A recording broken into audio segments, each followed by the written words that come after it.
Back in 1999, I was going to college. I read a book, and it had a very impactful story that stuck with me ever since then. In fact, I was going to school to be a dentist. And when I read this book, I actually changed everything that I was doing and realized that I was actually going to school to haul buckets. Now, what I mean by that is this story. Basically, there's this guy. He lives in a village. The village is a couple miles away from the closest water source. And his job basically was to put a yoke on his back, hitched to 2 different buckets, and he'd make this hike every day. He'd fill his buckets up with water, walk back, and every day, all of his inventory was sold out. Everybody wanted what he had. Everybody needed what he had. He had an incredible job security. And if he wanted to make more money, he'd just simply make more trips. He would go back and forth as many times as he could, and every time he went back and forth, he'd make more money. And anyway, that's how he provided for his family. That's how the village got water.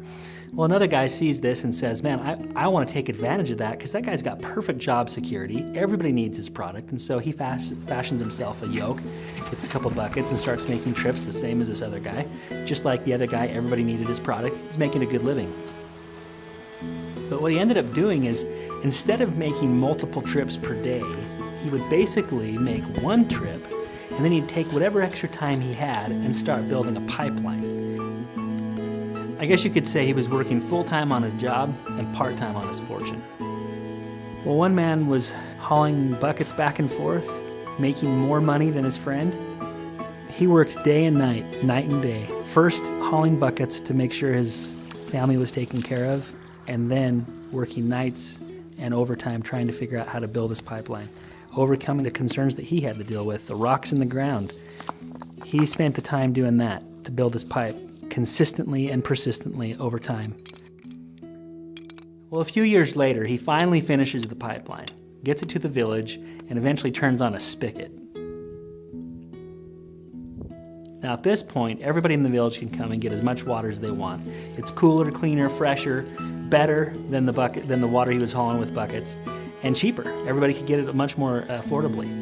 And he did this. He not only built an actual pipeline that was a pipeline of water, but he also built a financial pipeline, something that would pay him and his family and take care of his needs for the rest of his life.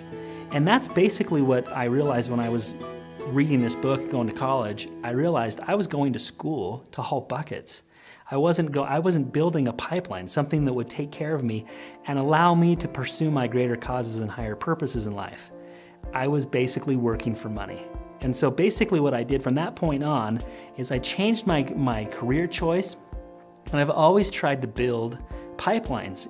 Over the last decade, every business venture I've gone into, I've tried to structure it in such a way. I had a software company recently, a marketing company before that. But every single one of these companies had something in common. It was an attempt to make a pipeline, and some of them were very successful, some of them were spectacular failures. But either way, my pipeline, what I was trying to do was create this pipeline. Well, as I started building a dōTERRA business, when I got introduced to this, immediately went right back into, okay, this is a pipeline. It's obvious how this is a pipeline. We create a residual income, something that when we're done, we turn on a spigot and we can provide for our family for a long, long time.